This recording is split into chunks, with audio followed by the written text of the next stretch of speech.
हसन समेत 4 बहन भाई अपनी उम्मी अबू की आंखों के तारे थे। सबसे बड़ा एहसन, इससे 4 साल छोटी हिरा, हिरा से 2 साल छोटी हिना और फिर सबसे छोटा एहसन अबू गवर्नमेंट के इदारे में क्लर्क थे। खलील आमनी, 4 बच्चे, बच्चों की पढ़ाई लिखाई, घर के अखराजात, जिंदगी किसी न किसी तरह चल ही रही थी। ऐसे में भी उम्मी और अबू हमेशा अल्लाह का शुक्र अदा करते, जिनके पास रहने के लिए बाप दादा की इनायत करदा सर पर एक छत भी थी और 3 वक्त पेट भर कर खाने को रिस्क भी। चारों बच्चों को गवर्नमेंट स्कूल में तालीम दिलवाई जा रही थी। आज की नई नस्ल में हर बच्चा, चाहे वो किसी तबके से ताल्लुक रखता है, जहानत की दौलत से मालामाल है, बस इसे सही और मुस्बत रहनुमाई की ज़रूरत है। अम्मी अबू के भी चारों बच्चे ज़हीन थे। अम्मी सादा कम गो खातून थी, थोड़ी बहुत पढ़ी लिखी भी थी। बच्चों पर पूरी तवज्जो देने की कोशिश करती थी, खुद ही उन्हें होमवर्क करवाती, कनात के सबक देती। लेकिन हसन बहुत नाशुक्रा बच्चा था। बाकी बच्चे अपने हाल में मगन थे, जो मिल जाता खा लेते, जो मिल जाता पहन लेते। लेकिन हसन जूं जूं बड़ा हो रहा था, उसकी डिमांड बढ़ती जा रही थी।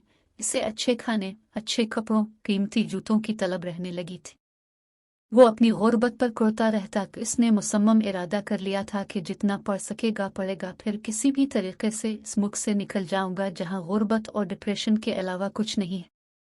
स्कूल में तो सब एक जैसे तबके के बच्चे पढ़ते थे कि ज़रा सा मुतमव्विल घराना भी प्राइवेट स्कूल्स ही तरजीह देता है। अलबत्ता गवर्नमेंट कॉलेज में अच्छे अमीर घरानों के बच्चे भी बड़ी तादाद में ज़ेर तालीम थे। हसन कॉलेज में गया तो उसने कई खुशहाल लड़कों को अपनी मोटरसाइकिल गाड़ी चलाते देखा तो मज़ीद एहसास कमतरी का शिकार होने लगा।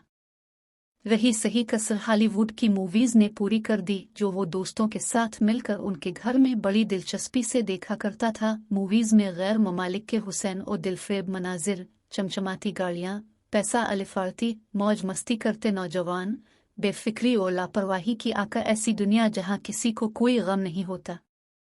ये सब देख देख कर हसन दिन रात इस फिक्र में रहने लगा कि किसी तरह वो भी अमेरिका, लंदन, पेरिस या किसी भी मुल्क पहुँच जाए, वहां जाकर ढेर सारा रुपया पैसा कमाए, अपने माँ बाप को भी ऐश करवाए और बहन भाइयों को भी।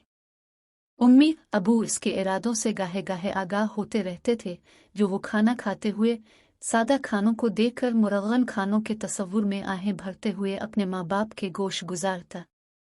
देखना अबू जी, मैं एक दिन अमेरिका जाऊंगा, वहां इतना रुपया कमाऊंगा कि हर महंगे से महंगा खाना, कपड़ा, जूता, गाड़ी 1 मिनट में खरीद लूंगा। मैं कभी पाकिस्तान वापस नहीं आऊंगा, बल्कि अब सबको भी वहीं बिला लूंगा। यहाँ भला क्या रखा है। अक्सर यूं ही खाना सामने आने पर वो खाने से हाथ खींच लेता और लाहासिल ख्वाहिशात में घिरा अपने मलिका को बारह भला कहते हुए गैर ममालिक की शान में कसीदे पढ़ने लगता। इसे लगता वहाँ डॉलर दरख्तों पर लगते हैं, जो बना मेहनत के ही हासिल हो जाते हैं।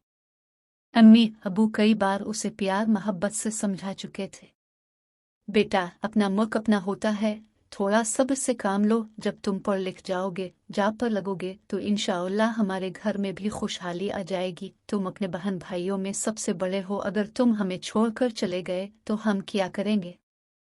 अबू उसे हमेशा सब्र की तलकीन करते।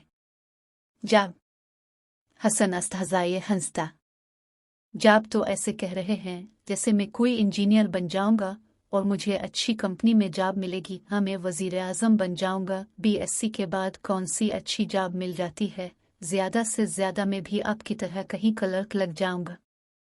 तल्ख लहजे में बोलता हुआ हसन माँ बाप का दिल दुखा जाता। वो भूल जाता कि इतनी तालीम के साथ जब पाकिस्तान में कोई जॉब मुमकिन नहीं तो बाहर के मुल्क में कैसे मिल सकती है। बीएससी का आखिरी पेपर देते ही हसन ने बाहर जाने की कोशिशें शुरू कर दी। ऐसे रिजल्ट का भी इंतजार नहीं था। बीएससी भी उसने मारे बांधे। उम्मी अबू की वजह से किया था। माँ बाप ने लाख दहाई दी कि कैसे बाहर जाओगे, कैसे बना किसी बड़ी डिग्री के बाहर जॉब मिलेगी।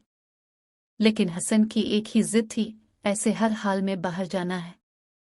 दोस्तों की मिन्नतें की, कई एक से कर्ज के नाम पर रकम मिल गई, जिसे जल्द लौटाने का वादा कर लिया।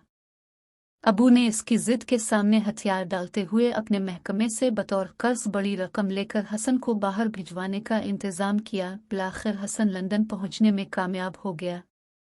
मारे खुशी के हसन के पांव जैसे जमीन पर न टिकते थे।